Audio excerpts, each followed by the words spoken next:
Eu morri na costume com esse Meet novo, gente.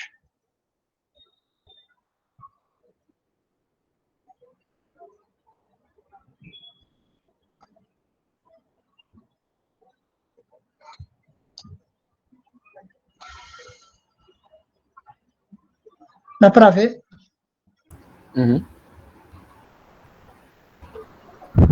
Boa noite, amigos. Boa noite.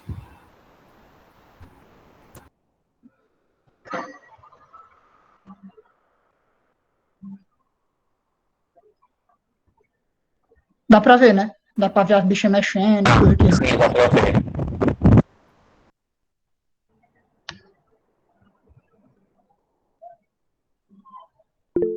Pois pronto, pessoal. Segue o esquema. Qualquer coisa, só me falar.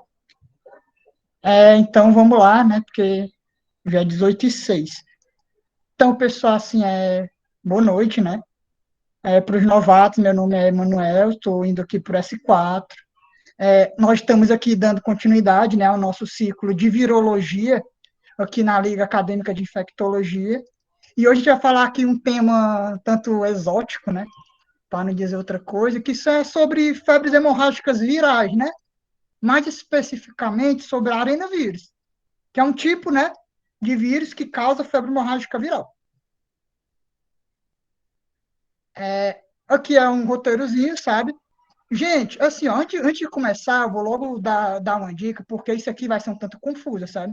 Esse assunto, ele é um assunto confuso e um assunto que pouca gente tem alguma familiaridade. Então, eu vou tentar ser assim, o mais didático possível, sabe? Essa linha aqui representa que esses três de cima, eu vou falar mais sobre características gerais das febres hemorrágicas virais como um todo. E daqui para baixo, eu vou falar só sobre a arenavírus. Só que a cada slide que eu passar, eu vou dizer se isso é só do arenavírus ou é das febres hemorrágicas virais como um todo, para não ficar tão confuso, porque é um tanto confuso mesmo. Aqui, primeiramente, né, sobre as febres hemorrágicas virais como um todo, né? Vamos lá, o que é isso, né? As famigeradas FHV, aí. Febres hemorrágicas virais, né, são infecções zoonóticas, né? Ou seja, são de transmissão assim de animais para humanos. A gente vai ver quais são os animais. Todos esses pontos aqui eles vão ser destrinchados ao longo do seminário, sabe? Mas aqui é só para definir febre hemorrágica viral. É o que é uma infecção zoonótica causada por uma extensa, uma absurda, gigantesca variedade de vírus, famílias diferentes, gêneros diferentes. É muito estranho. A única coisa que eles têm em comum mesmo é a característica clínica de causar a manifestação da febre hemorrágica viral, né? São vírus, assim, temidos, né? Assim, na história, né? O ebola, as coisas, né? Pelo nível de mortalidade, né? E tem um certo potencial epidêmico, porque são vírus que a gente vai ver, né? Que tem, assim, um potencial de emergência muito grande, né? Causam, assim, síndrome multissistêmica, a gente vai ver isso aqui, né? São estáveis no sangue por muito tempo, né? A gente vai ver também por quê. Muito infecciosos na forma de aerosóis, a gente vai ver também porque ampla distribuição mundial, que é para quebrar o gelo, porque febre hemorrágica viral não é só África, viu? Está no mundo todo, isso aqui é cosmopolita. E o mais importante é o quadro de choque, sabe? Toda febre hemorrágica viral, para me classificar uma coisa como febre hemorrágica viral, eu tenho que ter a condição de choque hipovolêmico, como condição central de sua fisiopatologia, né? E embora o nome seja hemorrágica, né? É o choque, não a hemorragia, que define a importância clínica dessas manifestações. Então, guarde isso, pelo amor de Deus, choque. Não hemorragia, embora o nome seja febre hemorrágica. Aqui, né, destrinchando os pontos. Primeiro, eu falei causar por uma variedade de vírus, né, aqui só para você ter uma noção. Um tanto de família. Algumas famosas, outras nem tanto, né? Família Flaviviride, né? Dengue, febre amarela. Sim, a dengue é uma febre hemorrágica viral, febre amarela. Hantavírus, né? Também um tanto famoso. Os filovírus, né? Ebola. E outros nem tanto, né? Os peribúnia, os nairo. Tipo, aqui são os gêneros mais importantes de cada um, mas o nosso seminário ele é sobre a família Arenaviride, né? E a família Arenaviride, principalmente trabalhando com o gênero Mama Arenavírus, né? Que são os vírus, são os arenovírus que infectam mamíferos, né? A gente é mamífero, então, basicamente, a gente está trabalhando nessa linha aqui, mas a gente vai citar características das outras coisas, né? Características gerais das febres hemorrágicas.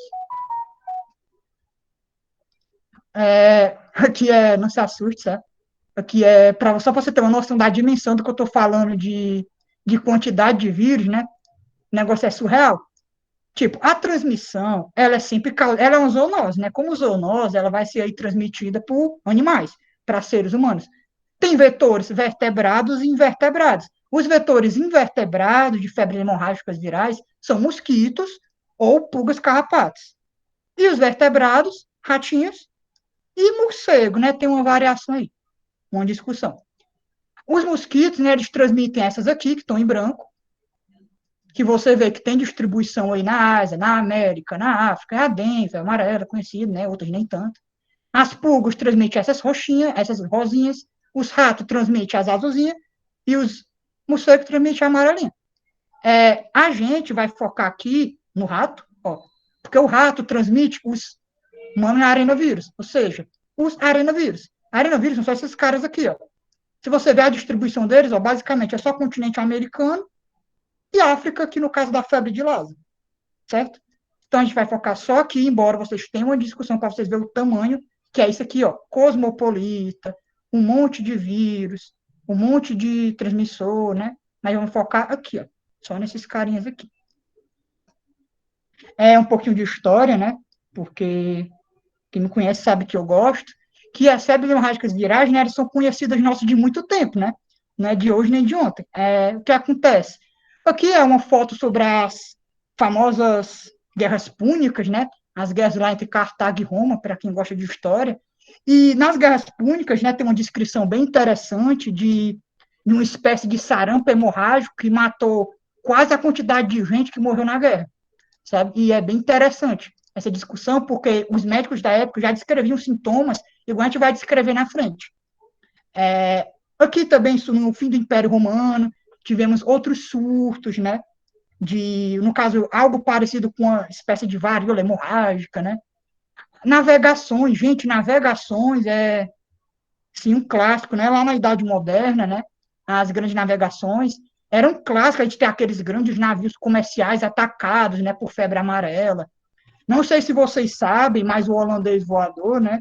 Aqui uma ilustração dele, a lenda do navio fantasma do holandês voador, ela nasceu justamente disso, sabe? Tipo, daqueles grandes navios comerciais que eram atacados por febre amarela e uma quantidade gigante dos marinheiros acabavam morrendo, sabe? Dessa doença. E ficava meio que esse medo, né, popular dos marinheiros de entrar no navio e ser atacado pelo holandês voador, que no caso era a febre amarela. E também, né, um pouco aqui da história mais atual, que é uma foto do Ebola, acredito que a maioria de vocês conheça.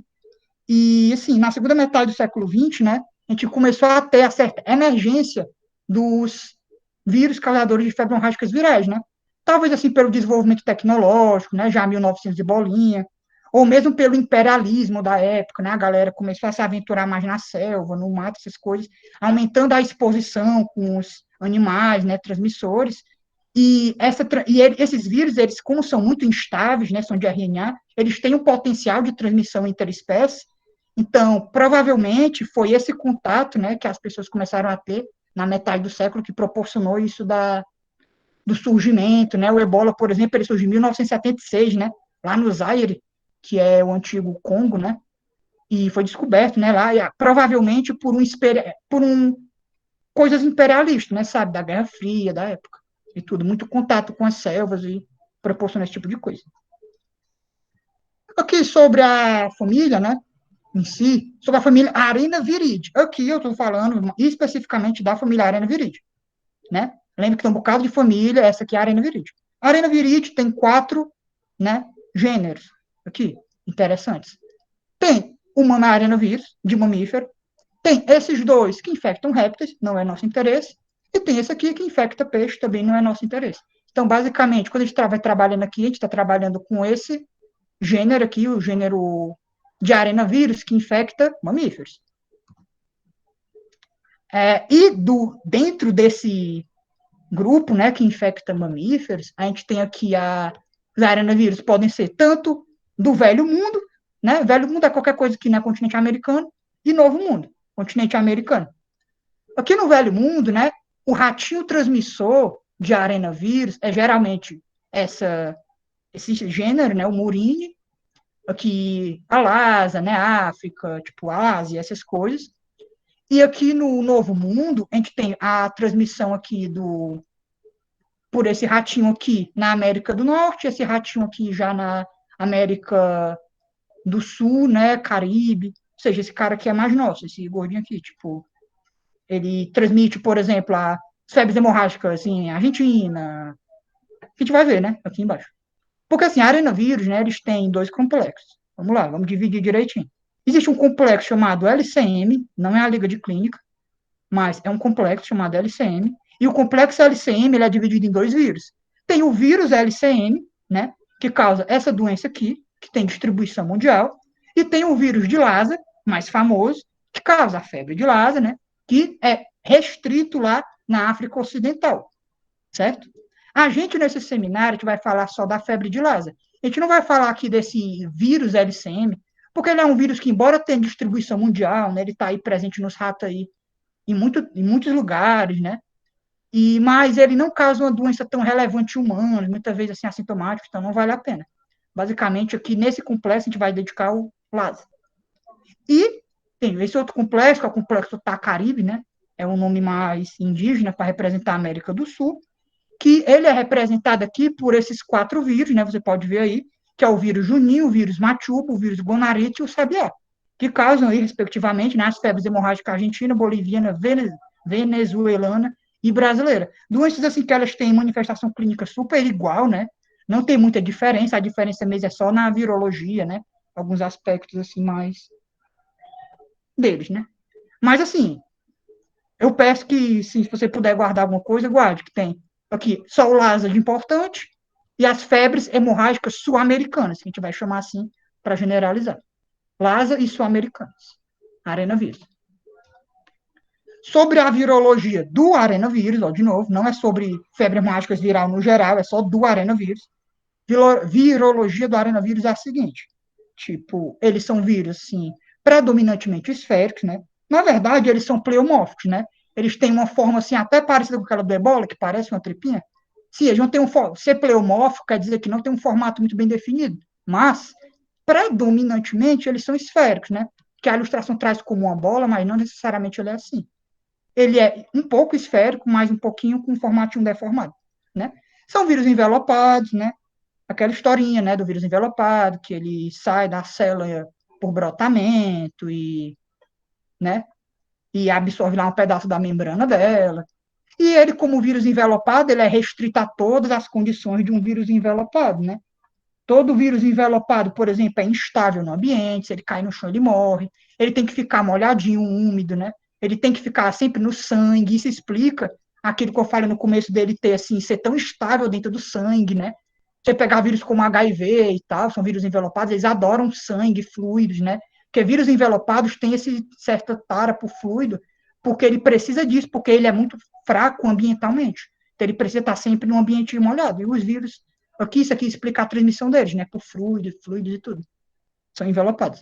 São vírus de genoma de RNA fita simples, senso negativo, que é que significa que quando o bicho entra em você e ele libera lá o RNA dele, o material genético dentro dele, esse material genético não vai ser diretamente usado pelos ribossomos da célula para ser traduzido em proteínas, né? Ele não é um RNA mensageiro direto. Quer dizer que ele tem que ter uma enzima, que é RNA polimerase RNA dependente, que vai pegar o material genético dele para fazer um RNA mensageiro, e aí sim esse RNA mensageiro vai ser traduzido pelo ribossomo da célula. Então ele precisa da enzima RNA polimerase dependente, por isso que ele é senso negativo. E segmentado, você vê aqui na ilustração que o material genético dele não é junto, isso é uma característica de arenavírus. Eles são segmentados, tem um segmento chamado S, small, pequeno, e tem um segmento chamado L, large, grande, certo? E esses segmentos, eles produzem 4 proteínas, e quando eu for explicar aspectos virológicos, né, do negócio, é interessante você, assim, ter uma noção dessas 4 proteínas, porque o tratamento, o entendimento um pouco da patologia depende delas, sabe? O segmento S, esse carinha aqui, produz essa proteína chamada de NP e a proteína GPC. E o segmento L produz a proteína L e a proteína Z, certo? E uma coisa que eu botei um ponto de interrogação aqui é por que o nome arenavírus, né? Arena na verdade, não quer dizer, assim, uma Olimpíada de luta, né? Arena quer dizer areia. Na verdade, deram esse nome porque quando viram o microscópio, viram que esse vírus tem uma característica interessante, quando ele sai da célula por brotamento, ele carrega com ela alguns ribossomos da célula. Não se sabe exatamente o que ele faz, sabe? Não tem, assim, uma explicação definida de por que ter esses ribossomos, né? Para que um vírus que é ribossomo, mas ele sai com eles, certo? E essa granulação dentro dele dá uma espécie de aspecto de areia, e aí deram o nome de arenavírus, certo? Então, por favor, ó, proteína GP, GPC, L e Z. Eu sei, o que eu vou falar agora é chato, mas pelo amor de Deus. Gente, isso aqui é virologia molecular, sabe? Não se assuste, por favor, vai ser rápido. Só vou falar porque é importante, assim, para a parte da patogênese, sabe? Assim, gente, bem didático, bem didático. Veja só, tem o vírus cai no citoplasma, né? Como todo vírus, ele entrou. Quando ele entra, ele joga no citoplasma duas coisas. Esse RNP significa duas coisas. Ele joga a proteína NP e joga a proteína L no citoplasma da célula que ele entra. Então, quando ele entra, ele já joga essas duas bombinhas, NP e L. Show. Qual é a minha missão? Eu tenho que produzir aquelas 4 proteínas para dar elas para o novo vírus, certo? Então, quando eu entrei, eu joguei NP e L.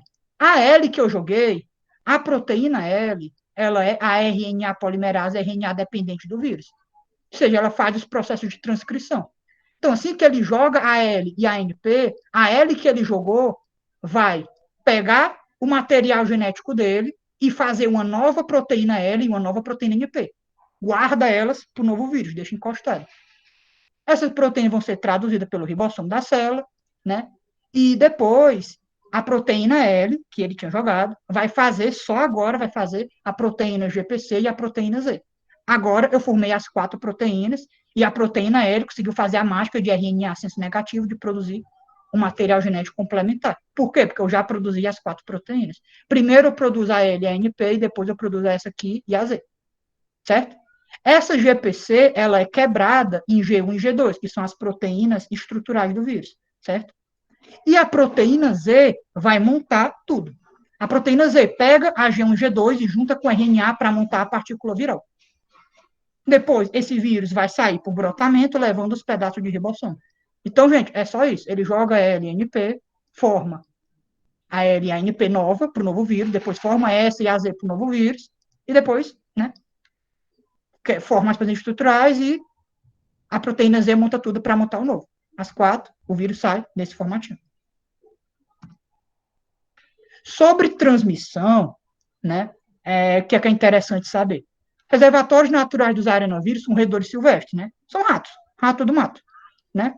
E, assim, com relação a essa transmissão, né, tipo, ele se mantém, sabe, bem nos ratos, porque, assim, o vírus, os arenovírus, eles se mantêm na natureza, dentro de hospedeiros, né, de vetores, de reservatórios, né, melhor dizendo, roedores. Por quê? Porque pela evolução eles já não fazem mal a esses ratos, sabe? Então o rato pega o vírus, se infecta e fica lá liberando ele no mijo, assim, na urina, assim, o resto da vida, sabe? E ele fica fazendo isso e nessa brincadeira os hospedeiros, assim, podem se entrar em contaminação, né? Nos ratos, essa transmissão ocorre tanto vertical quanto horizontalmente, né? De rato para rato ou da mãe para o filho, né? E como eu falei, como vocês viram, né, o vírus, ele é um vírus de RNA, como todo vírus de RNA, ele é instável. Então, ele é muito sujeito a mutações. O que acontece? Aconteceu alguma mutação e o vírus que vive em rato passou a infectar humanos, né? Que, no caso, são aqueles 4 arenovírus que a gente viu. 5, no caso. Como acontece? A infecção acontece principalmente pela inalação de aerosóis, né? A gente falou lá naquele primeiro slide que eles são muito transmissíveis por aerosóis. O rato, ele faz as necessidades dele, né? Tipo, a urina. E o que que acontece?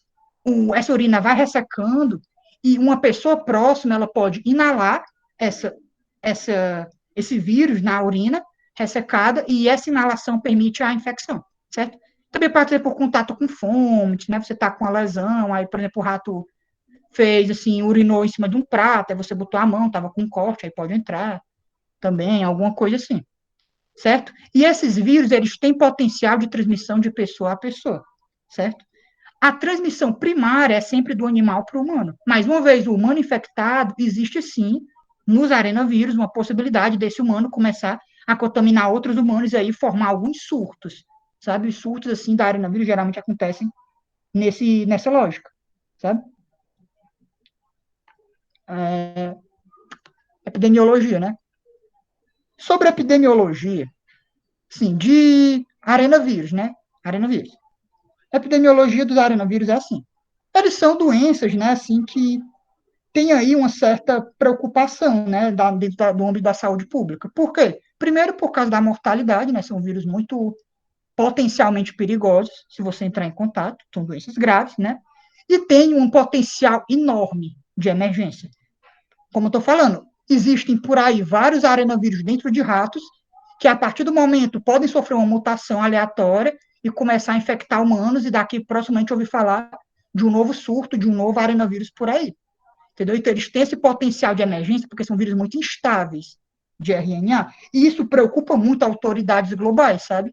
Porque, assim, desde a época do Ebola, né, em 2014, daquela, daquele, assim, avoaço todo, né, que teve no Ebola, as pessoas, os serviços de controle de doenças americanos começaram a monitorar muito essas febres hemorrágicas virais, inclusive os arenavírus. Então, geralmente, quando tem uma emergência de algum deles, eles geralmente já notificam, sabe? Já jogam boletins, esse tipo de coisa. O perfil epidemiológico, né, das doenças é compatível assim, com a distribuição do roedor, sabe? Tanto é que você não vai ver essas doenças, elas saindo muito da área que elas estão. Por quê? Porque o rato está lá. A doença só pode se manter na natureza enquanto ela estiver dentro de seu reservatório. Por exemplo, a gente pegar a febre de Lassa, né? Tá tendo até, a gente vai até conversar sobre ela depois, mas a febre de Lassa é restrita da África Ocidental, entendeu? O que acontece? Não tem como uma pessoa pegar a febre de Lassa, vir aqui, sei lá, para o Brasil e fazer uma epidemia de febre de Lassa aqui no Brasil. Por quê? Porque não vai ter aqui no Brasil o rato reservatório. Então, ele vai transmitir para uma, duas, cinco pessoas, mas né, vai ficar por isso mesmo. Não vai ter como expandir muito. Isso aqui geralmente é só aonde tem o rato. E aqui, né, sobre surtos epidêmicos de arenavírus, a gente só tem que levar em consideração a Lassa e o Junim. A Lassa é aquela daquele complexo LCM da África, e o Junim, ele é, dentre os arenavírus sul-americanos, né, o Junim é a febre hemorrágica argentina, o único que tem um certo potencial de surto epidêmico, sabe? Os outros são casos assim, muito locais, né, e tudo. Acontecem principalmente em trabalhadores rurais, né, pelo contato com rato e tudo. E essas infecções, elas têm um potencial de causar infecção hospitalar, sabe? É muito comum, se você está, por exemplo, está tendo um surto de febre de Lassa lá em Serra Leoa. As pessoas não têm, assim, uma condição de higiene muito boa, aí montam, assim, aquelas coisas, assim, improvisadas, né, já tem para atendimento médico e tudo, e o vírus, a pessoa infectada, vai transmitindo para outros doentes, assim, muito fácil, sabe? Então, eles têm esse potencial de infecção nosocomial, né, que é um tanto perigoso, em surtos, em epidemias de doenças como a febre de Lassa, por exemplo. E falando melhor dela, né, que ela, a febre de Lassa, o que é que a gente pode ver dela? A febre de Lassa, né, é o arenavírus aqui mais conhecido, né, dentre os humanos. Dentre os arenavírus, é realmente, eu diria que talvez a única doença realmente que tem uma certa importância, sabe? É distribuída, como eu falei, restrita à África Ocidental. Se você não tem familiaridade com o mapa da África, esse é o mapa da África. Você vê, ó, Serra Leoa, algum canto aqui, tá aqui, Serra Leoa, Libéria, Nigéria, Guiné, né? Países aqui dessa região da África Ocidental, e outros também, sabe? Toda a África Ocidental tem o ratinho transmissor da febre de Lassa, então tem potenciais epidêmicos, né? De surtos, né?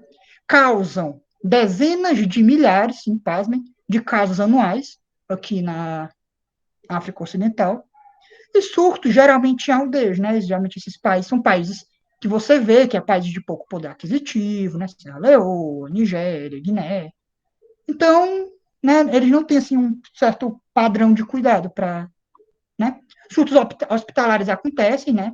Aqui na febre de Lassa, esses surtos hospitalares são mais comuns do que nas febres hemorrágicas sul-americanas, certo? Mortalidades bem altas, 50%. Se você é uma pessoa que está assim, hospitalado de febre de Lassa, você pega uma pessoa, é bem perigoso, sabe? Dependendo do seu estado nutricional ou de saúde. E algo interessante também sobre a epidemiologia da febre de Lassa é que aqui, bem recentemente, ocorreu o maior surto da história de febre de Lassa da humanidade, sabe, na Nigéria. Aconteceu milhares de casos, sabe, nesse período de 2018 e 2019, centenas de mortos, gente, centenas mesmo, sabe. E eu queria aproveitar aqui para fazer um adendo, né, porque a gente não pode passar batido, dos casos de febre de Lassa que estão sendo notificados aí na Inglaterra, né, e tudo. Não sei se vocês ficaram vendo, né, o povo já dizendo assim que é o novo apocalipse, né, alguma coisa. Gente, 3 casos na Inglaterra. Aí começa a sair todas as notícias mundiais, né? Febre de Lassa, o novo ebola, se espalha pelo mundo, sendo que em 2019, bem aí, milhares, centenas de pessoas morreram na Nigéria de febre de Lassa, e eu não vi ninguém falar de fim de mundo ou alguma coisa, entendeu? Então, aqui é só para aproveitar aqui o momento social, né, para falar um pouco do descaso, né, que autoridades, o governo mundial, ou mesmo assim as pessoas, elas têm, sabe? Porque essas doenças existem, por exemplo, são problemas de saúde pública bem intensos. Gente, pessoa com síndromes febris, por exemplo, né? Pessoa com febre em Serra Leoa, se você tiver um serviço de ambulatório lá, o médico já pensa em febre de Lassa. Olha que bizarro. Porque, tipo, é muito comum lá, sabe? É uma doença séria. E é uma doença que poderia ser evitada, sei lá, só em você ficar longe do rato, entendeu? Mas as condições, né, das são tão precárias que as pessoas não conseguem, sabe? Então é bem complicado, só assim para levantar essa sugestão para vocês. É uma doença, assim, perigosa e que, infelizmente, acontece em muitos casos, né? E as pessoas não, às vezes, não enxergam, né, direito o que está acontecendo. Sobre a epidemiologia das febres hemorrágicas virais sul-americanas, né? Eu não vou falar da febre hemorrágica brasileira agora, a gente vai falar só no último slide, a gente vai deixar ela especial. E aqui a gente vai falar do Junin, que é a Argentina, do Guanarito, né, que é a venezuelana, e a Machuco, que é a boliviana. Todas acontecem, assim, em zonas rurais, né, porque a transmissão tem a ver com ratos, né, ratos silvestres, então a Junin, geralmente aqui no centro e noroeste da Argentina, né, atingindo também a região de Buenos Aires e tudo. A guanarita é bem restrita na Venezuela. Sim, de vez em nunca acontece alguma coisa com relação à febre de guanarito. E a machupo, ela está assim mais distribuída, né? De a ver com o perfil epidemíaco do rato que transmite ela. As últimas epidemias, por exemplo, em 94 esteve a última epidemia de machupo, né? O último surto. Sim, na Bolívia, né? Tivemos 10 casos, 6 óbitos, né? Você vê que são doenças que têm um potencial de letalidade, sim, assustador, né? Em 2011, a gente teve o último surto de guanarito na Venezuela, sabe? Lá na região de Portuguesa, né, no centro da Venezuela, e 76 casos, aqui teve muito, sabe? Mas foi depois disso, já fazia assim anos que não acontecia, e depois também não aconteceu mais, sabe? Ou seja, isso aqui às vezes acontece porque tem uma época que os agricultores estão muito na lavoura, né, acabaram se contaminando, né? Candite, isso aqui, gente, Candite 1 é uma vacina, sabe? Eu não deixei especificado, mas é uma vacina. É a única vacina que existe para arenovírus e é uma vacina para o vírus Junin, para a febre hemorrágica argentina. É uma vacina que existe desde 96, sabe? Ela reduziu demais na Argentina, na região de Buenos Aires, aqui, tipo, a incidência de surtos da febre hemorrágica argentina, porque, como eu falei, a Junin e a Lassa são as que tinham potencial epidêmico, e, ou seja, a própria Junin hoje em dia já não tem mais esse potencial epidêmico todo, porque regiões endêmicas dela são vacinadas com a vacina Candide 1. Então, né, o problema é que se você falar de arenovírus, você vai lembrar de febre de Lassa. É realmente o bobo hoje em dia. Aqui no caso das sul-americanas, elas são infecções quase sempre sintomáticas, certo? Por quê? Por que eu digo isso? Porque na Lassa, 80% daqui é assintomático. Detalhe, para você ver, milhares de pessoas pegam e 80% ainda é assintomático. Imagina quem pegou assim e não desenvolveu. A quantidade de gente que foi nesse surto aqui. Aqui não. Aqui nas sul-americanas, embora super raras acontecer as infecções, quando elas acontecem, quase sempre elas causam alguma coisa em você, sabe? Elas causam, e a transmissão interpessoal delas e hospitalar é rara. Ou seja, a transmissão delas é basicamente do rato para o humano. A transmissão de humano para humano, que é um tanto comum na Lasa, não é tão comum aqui, na sul-americana.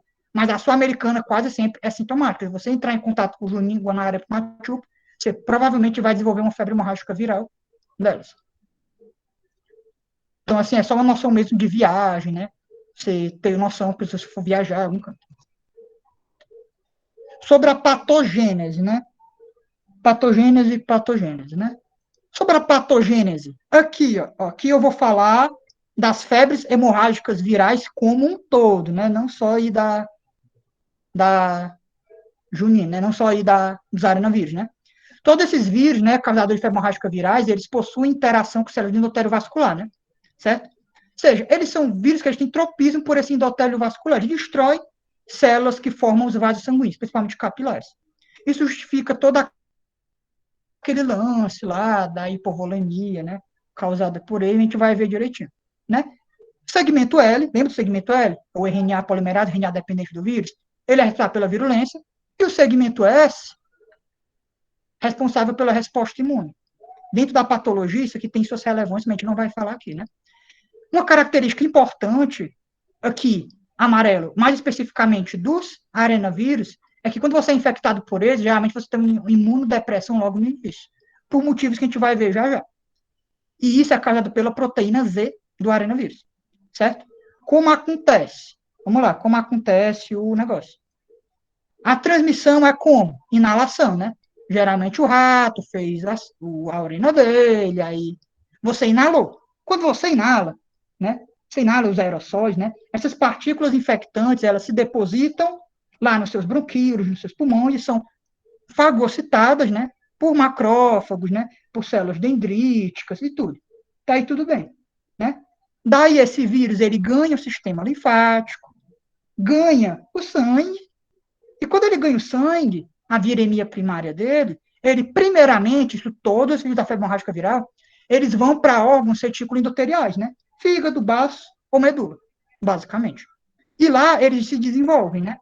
Quando eles se desenvolvem bastante, né, se multiplicam bastante nesses órgãos, fígado, rim, medula, eles saem desses órgãos e voltam para o sangue, e aí eles vão atrás do endotélio. E aí vão causar os sintomas de hipovolemia e tudo.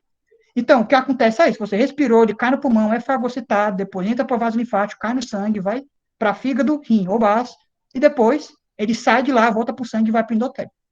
Isso tudo faz, certo? A diferença está nas ações.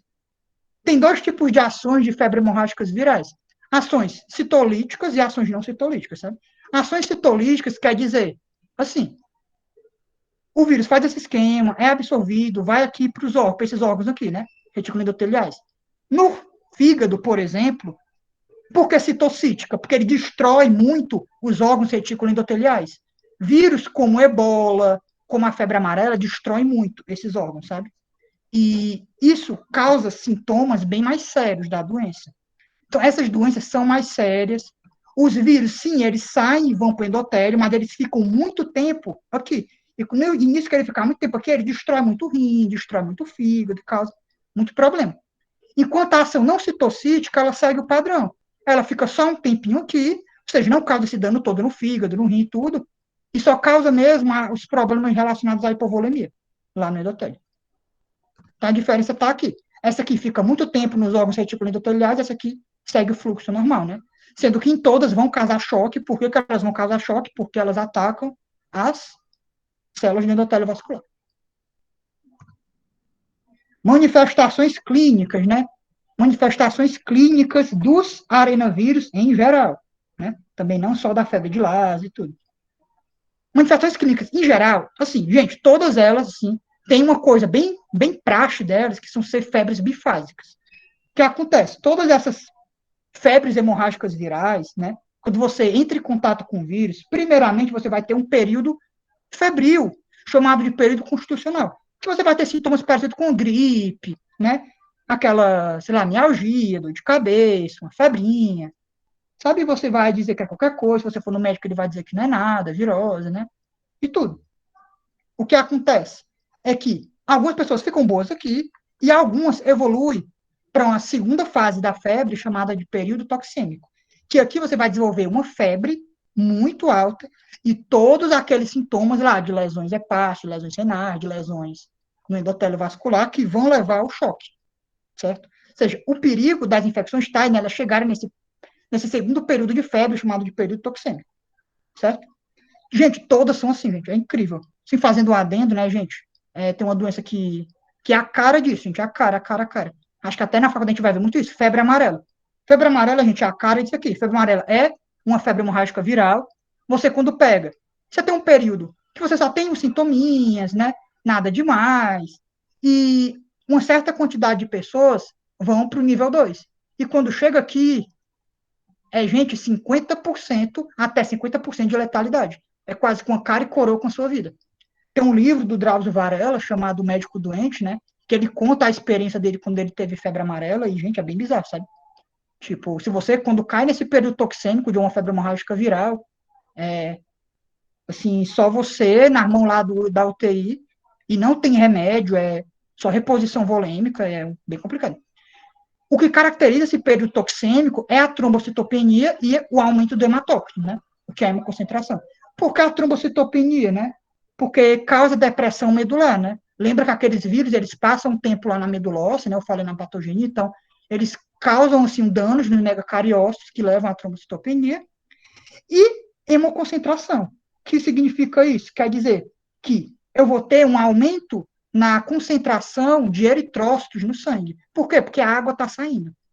Porque como você está tendo dano vascular, o fluido, o plasma do sangue está vazando, né? Está tendo fuga para o terceiro espaço, né? Está vazando aí para os tecidos, e o sangue vai ficando meio que viscoso devido a esse aumento do hematócrito. Então, essa característica aqui já é um indicativo de choque, é um sinal de alarme, sabe? Na dengue, inclusive, também é.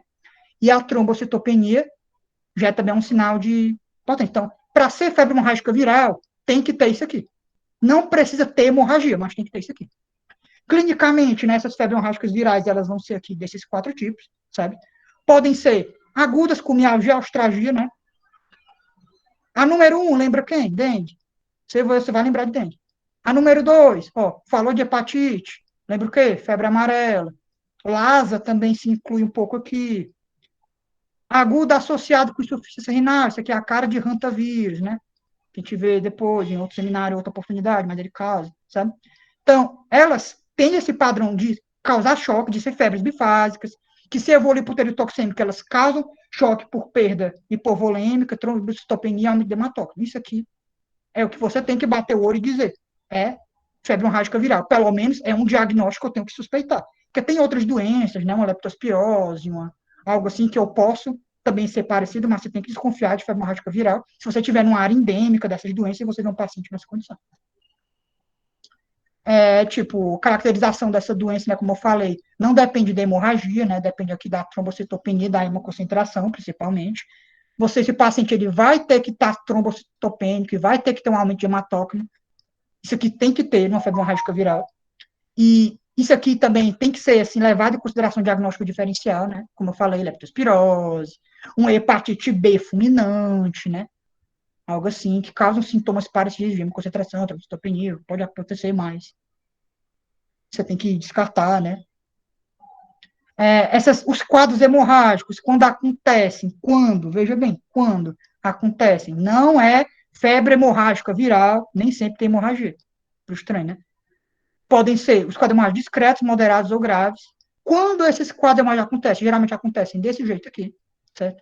Sangramento nasal, sangramento de gengiva, sangramento na urina, sangramento embaixo da conjuntiva, sangramentos gastrointestinais, pulmonares, né? Tipo hemoptise, né? Algo assim, você corta um pouco de sangue. E achados laboratoriais que você vai ver numa febre hemorrágica viral, né? Uma leucopenia, pelo aquele tempo que ele passa na medula óssea, uma trombocitopenia, pelo aquele tempo que ele passa na medula óssea, uma hemoconcentração, por o que ele faz no seu endotélio vascular, fazendo você perder muito plasma para o terceiro espaço, ou seja, para o intestino. Pode acontecer a elevação de transaminase, né? Ou seja, revelando dano hepático, quando o vírus, quando a febre hemorrágica viral causa dano hepático, você vai ter esse aumento de transaminase, né? Um tempo de coagulação aumentado justamente pela trombocitopenia, você vai ter menos plaqueta, coagulação dificultada. Então, isso aqui são achados para você colocar a febre hemorrágica viral dentro do seu diagnóstico diferencial. E aqui está o choque hipovolêmico, né?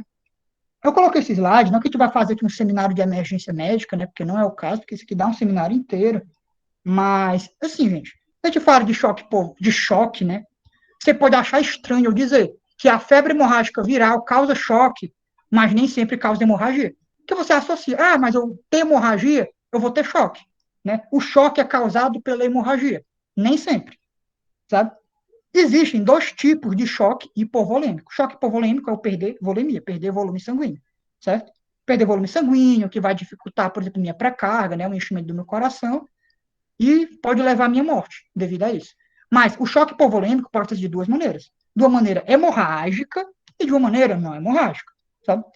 Uma maneira hemorrágica, ela pode ser traumática ou não traumática, né? Por exemplo, uma pessoa leva um tiro, ela pode ter um choque hipovolêmico, hemorrágico, traumático. Agora, por exemplo, uma pessoa tem cirrose e ela tem, por exemplo, um sangramento, né? Por exemplo, falar a memória, por exemplo, a pessoa tem uma hemoptise muito grande, sabe, devido à cirrose. Ela pode ter um choque hipovolêmico hemorrágico, né? Não traumático, por exemplo, certo? E o que significa, né? Ser hemorrágico é ter hemorragia. O que é hemorragia? Perda de sangue, sangue mesmo. Sangue não é só plasma, sangue é massa, é o perder tudo. Perder tudo é hemorragia. Então, no hemorrágico, eu perdo sangue. Mas tem um choque hipovolêmico não hemorrágico. Isso aqui é a característica da febre hemorrágica viral, sabe? Porque você pode também ter uma diminuição da volemia por outros motivos, além de perder propriamente sangue. Por exemplo, se você tem, por exemplo, uma desidratação muito intensa, né, por um diarreia, por um vômito, você pode ter um choque hipovolêmico, sabe? Edemas intersticiais. Isso aqui é a característica das febres hemorrágicas virais, sabe? Você tem edemas intersticiais. Por exemplo, você tem lá o seu sangue, tá aqui seu sangue tem plasma e hemácia. O dano vascular que o vírus causa no endotélio faz você perder proteínas, perder plasma, e aí esse sangue vai ficando concentrado de hemácia, ou seja, o aumento hematócrino, mas veja só, eu não estou perdendo sangue, eu não estou tendo hemorragia, porque a hemácia é grande demais para passar por esse espaço. Sabe? Então aqui eu só estou perdendo plasma, estou tendo edema, intestinais, tendo fuga de líquido para o terceiro espaço, mas não necessariamente eu estou tendo hemorragia. E é isso que acontece. Toda febre hemorrágica viral ela tem choque, mas não sempre ela tem hemorragia. E derrames cavitários, né? Derrames cavitários aí, para quem não sabe, é um acúmulo de líquido, né, entre duas membranas, geralmente coladas. Por exemplo, você pode ter um derrame cavitário, um derrame pleural, um derrame pericárdico, né? Causar um tamponamento cardíaco. Tudo está na patologia das febres hemorrágicas virais. De eu ter tanto desse derramamento de plasma, né, que ele pode, por exemplo, entupir lá o espaço entre as pleuras e causar um derrame pleural. Você tem uma insuficiência respiratória, ou no coração você tem uma insuficiência cardíaca. Manifestações clínicas de arenavírus, por eu estava falando de manifestações clínicas gerais, sabe, de febres hemorrágicas. Claro que para os arenavírus tudo isso aplica, mas aqui umas peculiaridades das manifestações clínicas dos arenavírus. Incubação de 1 a 3 semanas, a evolução clínica deles é ultra similar, nem precisa repetir, porque é tudo igual, sabe? São vírus que, por diferente dos outros vírus que causam febre hemorrágica virais, eles têm um desenvolvimento insidioso. Ou seja, o início deles não é tão abrupto. Nas outras febres hemorrágicas virais, geralmente a febre, a mialgia é muito abrupta. Pá, ela aparece de uma vez. Aqui não. Nas arenaviroses, seja na lasa, em tudo, elas são geralmente mais insidiosas, sabe? Começa mais devagarinho. São infecções que logo no início elas causam imunossupressão, isso é uma marca de arenavírus. Tipo, ele causa imunossupressãozinha logo no primeiro dia que você está infectado. Ou seja, ele já começa naquela fase de ficar atacando lá sua medula óssea e tem uma letalidade alta entre hospitalizados, o que acontece principalmente na febre de Lassa. Que manifestações clínicas da febre de Lassa, né, especificamente, hemorragia, ó, quase não é frequente, 15 a 30. Febre alta, mialgia, congestão das conjuntivas. Isso aqui, naquela fase constitucional, primeira, né, sintomas assim, indiferenciados, aí aqui já estou entrando no quadro toxêmico, já começando a hemorragia. Erupção aqui maculopapular, principalmente uma pessoa que é mais branca, você consegue enxergar. Prostração, mal-estar abdominal. Isso aqui, linfadenopatia amidalite, cara de Lassa, febre de Lassa. Você está em Serleu, chegar um paciente com febre com isso aqui. O médico lá, aquele médico do, assim, médico sem fronteiras, tudo já suspeitam logo de febre de Lassa, né? Quando a hemorragia acontece? Quando? Porque você vê que acontece só em 15 a 30. Quando acontece? Acontece aqui por sangramento nasal, sangramento gengival, sangramento na urina e sangramento nas fezes, né, melena, fezes escuras, devido à quantidade de sangue. Pode também estar acontecendo aí uma hipotensão, parte postural, né? Você, assim, você está deitado, você tenta levantar, você já desmaia. Se a pessoa com LASA, ela acaba tendo isso. Uma diminuição na produção de urina, um comprometimento neurológico, que na febre de LASA não é muito comum, mas eu botei só para citar. Derrames cavitários são comuns, né? Principalmente derrame pericárdico, tamponamentos. E hepatite também são comuns aqui, certo? E um problema grande da febre de LASA está na mortalidade materna, sabe? Mulheres grávidas, se infectadas, têm 40% de chance de morte, e o feto, 90%, né? Ou seja, uma mulher grávida adquirindo essa infecção, provavelmente ela vai perder o bebê. Principalmente se acontecer no último trimestre de gestação. Aqui eu boto essa cara, porque eu não vou repetir os sintomas, é a mesma coisa. Eu falei que as febres hemorrágicas por adenovírus são iguais. Aqui são só algumas diferenças que a sul-americana tem da LASA. A LASA, a hepatite é comum. Aqui, na junina, na tubo, né, na guanarito, hepatite é incomum. Mas aqui, a trombocitopenia e a leucopenia é mais evidente. Hemorragia e sistema neurológico também é mais evidente. Ou seja, aqui, o sangramento que acontecia na LASA geralmente era por causa de dano hepático, sabe? Você perde fator de coagulação e tudo. Aqui não, os sangramentos mais comuns já estão a ver mais com a trombocitopenia, que é mais evidenciada. E aqui tem mais sintoma neurológico. Na LASA acontece, mas é raro. Mas aqui nessas sul-americanas, você tem assim, é bem assim, clássico acontecer confusão, né? Tremor dos dedos, tremor na língua, um dano cerebelar, né? Você tem dificuldade de equilíbrio, essas coisas. E nas duas, tanto na LASA quanto na sul-americana, geralmente, se você sobreviver a ela, você não tem sequelas maiores, né? Mas você tem uma demorada convalescência, né? Você demora para se recuperar, você perde muito peso, a perda ponderal é muito grande, sabe? E por isso você demora a ter uma convalescência. Devido ao lance da UTI, né? Você passa muito tempo em UTI, você acaba tendo essa perda ponderal. Aqui um caso clínico, né? Um caso clínico, só para você ter uma noção do que a gente está falando. Chefinho, não sabia o nome, 47 anos, 10 dias de retornar de uma viagem para a Nigéria. Opa, Nigéria. O que é que tem na Nigéria? Desenvolveu sintomas semelhantes a uma gripe. Uhum. Febre alta, né? E mal-estar. Isso aqui você já vê, ó. Febre bifásica, Nigéria. Uhum. O que será? A doença piorou progressivamente, entrou na fase 2, na fase toxêmica, e após 3 dias, o paciente do abdominal, náusea, vômito, diarreia, faringite, sangramento, desenvolveu hemorragia e começou a vomitar sangue, hemoptise. Acabou entrando em choque e veio a óbito. Isso aqui, gente, é um caso clássico de pessoa com febre de Lassa. Por exemplo, vamos pensar naquele povo que veio, por exemplo, aquele caso que está tendo aí na Inglaterra, né? O que aconteceu? Eles foram passar viagem, né, em regiões da África Ocidental, né? Vamos dizer que eles podiam ser esse cara. Eles voltaram para a Inglaterra, aí lá eles entraram em contato, né, com, sei lá, talvez a urina do rato, né?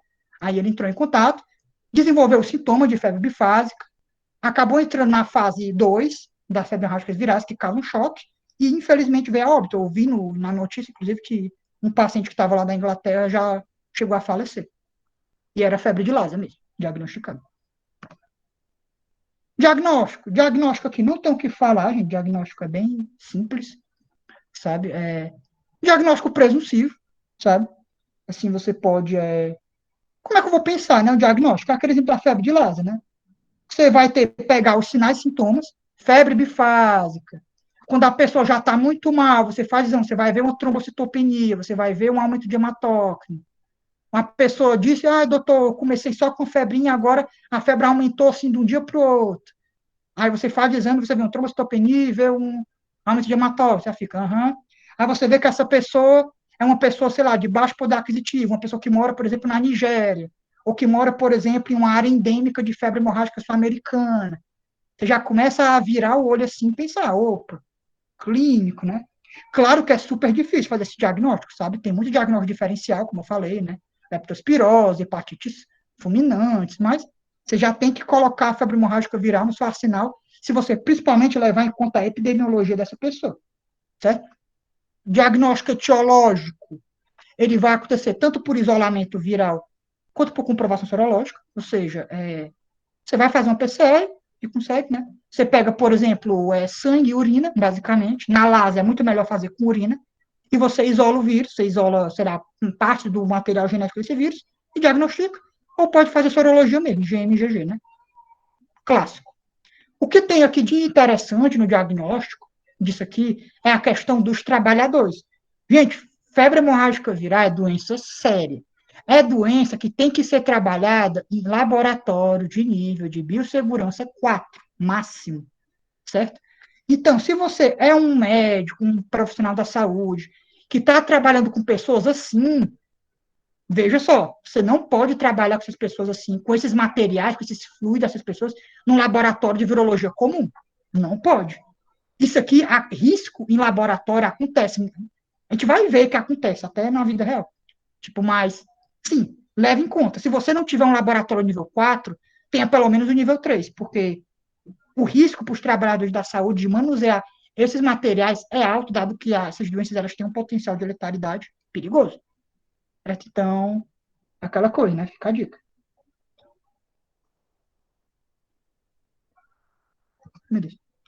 E tratamento, né? Tratamento, né? É inespecífico, eu não tenho o que fazer. Não tenho o que fazer, só tenho que fazer suporte, né? Tratamento de suporte, por quê, gente? Né? Não vai ter um remédio específico, né? As febres hemorrágicas virais, como um todo, aqui não só para arenavírus, mas as febres hemorrágicas virais, elas são autolimitadas, né? Elas geralmente necessitam só de suporte mesmo, é de você estar lá monitorando e tudo, monitorando as frequências vitais. O único cuidado que você tem que ter no tratamento disso aqui é em não usar acesso salicílico, né, os mesmos motivos da dengue, porque são medicamentos hipovolêmicos, né? Não é hipovolêmico, é hipotensão, diminuir a pressão. Você tem que evitar medicamentos que diminuem a pressão, dada que essa pessoa já está com a pressão muito baixa, devido à hipovolemia. Então, cuidado aí com os anestésicos, os analgésicos, né, com os antipiréticos que você usa nesse tratamento de UTI em pacientes com suspeita de febre hemorrágica viral. Mas, basicamente, o tratamento é monitoração. O que é que eu faço? Reposição volêmica. Se o paciente está em choque, estado de choque, né, vou fazer uma reposição volêmica. Como assim? Vou pegar aqui cristalóide, né? Cristalóide que é soro fisiológico, gente. É solução salina mesmo. E vou ficar atacando nesse paciente, sabe? 20 ml por quilo em 20 minutos. É o mesmo protocolo que a gente usa, por exemplo, para dengue, né? Dengue, assim, paciente do grupo D, né? Muito avançado. Você fica só fazendo esse monitoramento de UTI. E toda hora lá, monitorando hematócrito, monitorando a pressão desse paciente. Toda hora. Monitora, monitora, monitora. E fazendo essa reposição com o soro. Se esse paciente apresenta melhora, eu vou diminuindo as doses do soro. Por quê? Porque também não é bom ficar enfiando no paciente demais soro fisiológico, porque pode causar acidose, isso é perigoso. Então, se esse paciente melhorar, eu diminuo a dose, e se ele melhorar mais ainda, eu troco o soro fisiológico por exemplo, solução glicolítica, né, alguma coisa assim. Tipo, para justamente tentar evitar essa acidose, né, que o soro pode causar em excesso. E se o paciente não melhorar, o que que acontece? Eu estou aqui e não está para melhora. Aí, gente, é aquela coisa, né? Aí está nas mãos de Deus, porque se não apresentar melhora com a reposição volêmica, você não tem o que fazer. Se tiver hemorragia, né, vemos só, febre hemorrágica viral, você sempre vai ter choque. E choque eu trato assim, com cristalóide, né? Lá na UTI. Agora, se eu tiver hemorragia, se acontecer hemorragia, né, por uma coagulopatia, né, vamos dizer que tem uma trombocitopenia muito acentuada, principalmente nas febres hemorrágicas por arenovírus sul-americanas, né, ou no ebola, por exemplo, se eu tenho aqui uma hemorragia muito grande, aí eu posso fazer um concentrado de hemácia, né, ou seja, uma transfusão sanguínea, concentrado de plaquese, né, para tentar manter esse padrão do sangue, né, mas basicamente é a reposição volêmica, que é o padrão ouro. Aqui. Ribavirina. Aqui é uma controvérsia, né? Existe um remédio, né, a ribavirina, que ela atua lá na polimerase S, sabe? De arenavírus. Isso aqui é específico para arenavírus. Você não usa, por exemplo, ribavirina num paciente com TI, sei lá, com dengue hemorrágica grave, com febre amarela, com ebola. Você não usa. Você usa isso aqui para arenavírus, sabe? Por quê? Porque a ribavirina, ela destrói a proteína L, né? Do arenavírus, a RNA polimerase RNA dependente, e ela ajuda nesses casos, né? Principalmente na febre de Lassa, em casos graves, né? De febre de Lassa. Casos graves eu quero dizer assim, tipo, sei lá, a pessoa tá com uma viremia muito alta, tá assim com uma aspartataminotransferase, né, muito alta, um dano hepático muito grande, aí eu entro com isso aqui. Por que, que eu não entro logo direto? Porque isso aqui tem efeitos colaterais anêmicos um tanto perigosos. Sabe, isso aqui causa uma anemia profunda, assim. Não dizia profunda, mas causa uma anemia no paciente. Então, você só usa realmente em casos graves para arenaviroses, principalmente no caso da febre de Lassa, que é a que mais acontece. Né? Você faz a reposição assim, né, intravenosa, lenta, por essa quantidade, por esse tempo. Né? E caso aconteça alguma manifestação neurológica, né, principalmente nas febres hemorrágicas sul-americanas, você pode, se essas manifestações neurológicas forem leves, tratar só com os opiáceos, né? Sim, para aliviar a dor, né? Essas coisas. Mas é isso, gente. Basicamente, reposição volêmica. Não tem o que fazer. Reposição volêmica e aceitar seu destino. Se melhorar, ótimo. Se não melhorar. E aqui ela, né? A febre hemorrágica brasileira, né? Aqui, gente, assim, febre hemorrágica brasileira, ela é uma daquelas febres hemorrágicas sul-americanas, né? Eu não falei em nenhum momento dela, vou falar só agora. Só aconteceram na história da humanidade 5 casos dessa doença, 5, sabe? E, assim, foram casos no Brasil, então vale a pena te dar uma pincelada, né? A primeira infecção aconteceu aqui em 1990, sabe? Foi infecção natural, foi infecção uma pessoa, né, que tinha feito uma viagem e aí para a Amazônia e ela chegou em São Paulo, por exemplo, ela morava num prédio num condomínio chamado Condomínio Sabiá, né? Por isso que o nome da febre hemorrágica brasileira é chamado de vírus Sabiá. Não é por causa de pássaro, é porque o condomínio que a primeira pessoa que teve morava se chama Sabiá. Então, curiosidade. Essa pessoa teve esses sintomas que você vai olhar e vai já pensar que são sintomas assim, clássicos de febres hemorrágicas, sabe? Febre, cefaleia, náusea, vômito, mialgia. Ou seja, aqueles sintomas de uma fase inespecífica. Tremores, né? Depois já começando a entrar numa fase específica, numa fase toxêmica, né? Perigosa, com convulsão, né? Sim, vômitos no sangue, né? Sangue no vômito, né? Hemorragias em geral, como choque. Faleceu essa primeira pessoa. E quando aconteceu o caso, né? Todo mundo ficou muito assim, nossa, uma doença nova, misteriosa. Todo mundo achava que era febre amarela ou alguma coisa, fizeram os testes virológicos, não era um vírus desconhecido. E esse vírus foi mandado para laboratório, para investigação. E, de novo, cuidado com o laboratório. Como eu falei, esses vírus são perigosos em laboratório. Aconteceram 2 infecções em laboratório. Uma amostra foi enviada lá para Belém, né? E o cara que mexeu lá com o vírus, ele desenvolveu a doença, só que ele não morreu. E uma foi enviada para a Universidade de Yale, nos Estados Unidos, uma amostra, e o cara da Universidade de Yale também pegou febre hemorrágica brasileira e também não morreu, certo? Uma curiosidade sobre o caso é que o cara dos Estados Unidos ele usou ribavirina no tratamento. Ele usou ribavirina e não morreu. O cara de Belém não usou ribavirina e também não morreu. Então a gente não tem uma certeza se a ribavirina, que é, assim, pode ser usada em Lassa, também poderia ser usada aqui no vírus Sabiá. Mas, né, tem essa sugestão, esse indicativo. Então, temos um caso natural fatal, 2 casos não fatais em laboratório, e em 99, a gente teve o 4º caso de infecção da doença, também foi infecção natural, né? Era um cidadão que viajou para o interior de São Paulo, e ele teve a infecção, né? Ele passou aí uns dias internado, né? Fez todo aquele lance da reposição volêmica e tudo, mas infelizmente não resistiu, veio a óbito também. E em 2019, um dia desses, a gente teve um outro caso, também em São Paulo. Você vê que quase todos os casos foram em São Paulo, entendeu? Os naturais foram em São Paulo. Mas o irônico é que eles fazem teste nos ratos de lá e não encontram o vírus nos ratos, sabe? Então é um tanto misterioso ainda essa parte epidemiológica da febre hemorrágica brasileira. Mas em 2019 a gente teve uma última infecção, foi a última que foi registrada, infecção natural, sabe? Aqui da febre hemorrágica brasileira, né? E esse cidadão, ele também veio a falecer. E quando todo mundo achava que era febre amarela, né? Ninguém ia acreditar, já tinha passado 20 anos que não tinha um caso de febre hemorrágica brasileira e chegaram nesse cidadão e aí não, deve ter sido febre amarela, né? Normal, sintomas são parecidos mesmo, tudo febre hemorrágica viral. Foram ver, não era. Fizeram os testes lá no Albert Einstein, né? No hospital, e descobriram que era sabiá.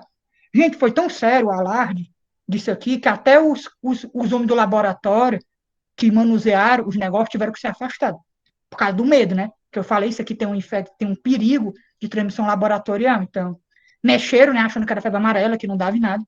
Aí foi tão assustador isso na época, né? Passou aí, tem no jornal essas coisas, né? Que, tipo, essa doença ressurgiu, né? O perigo é que depois de 20 anos ela apareceu do nada, né? Mostra nenhuma reemergência, e a gente ainda não tem noção dessa epidemiologia, né? São doenças muito subdiagnosticadas, então a gente também não tem uma noção de, ah, será que não teve mais caso? Não sei.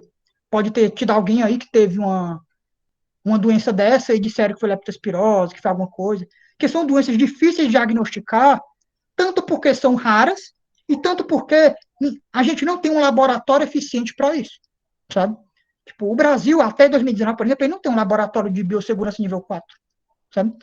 A gente tem que mandar umas amostras para os Estados Unidos, é difícil diagnosticar, a gente acaba botando, sei lá, que é leptospirose, que é hepatite, que é febre amarela, que é dengue, porque é mais fácil de diagnosticar. A gente não tem, assim, uma real noção do potencial disso aqui, mas registrados oficialmente temos esses 5 casos. Para finalizar, eu não vou mostrar outro slide porque eu não fiz. Eu ia falar sobre prevenção, só que eu não fiz um slide sobre prevenção porque eu achei que não vale a pena. Porque, gente, por tudo que foi discutido, como é a prevenção para febres hemorrágicas por arenovírus? São transmitidas por ratos silvestres. Então, minha prevenção é fique longe dos ratos silvestres. E se você for viajar para uma área endêmica, se eu viajar, por exemplo, para o oeste da África, né? Se eu for viajar lá para Serra Leoa, se eu for viajar para a Nigéria, se eu for viajar ali para a Argélia, para algum país daquela região, você tem um cuidado, sabe? Se você for viajar, por exemplo, para a região central da Venezuela, você tem um cuidado. Se você for viajar para a Argentina, você pode tomar uma vacina e não tem maiores problemas. Ou para a Bolívia, para regiões assim que você sabe que são endêmicas. Ter esse tipo de cuidado, evitar o contato na selva, né, nesses lugares, para evitar, assim, inalar algum vírus que tem alguma urina ressecada por ali.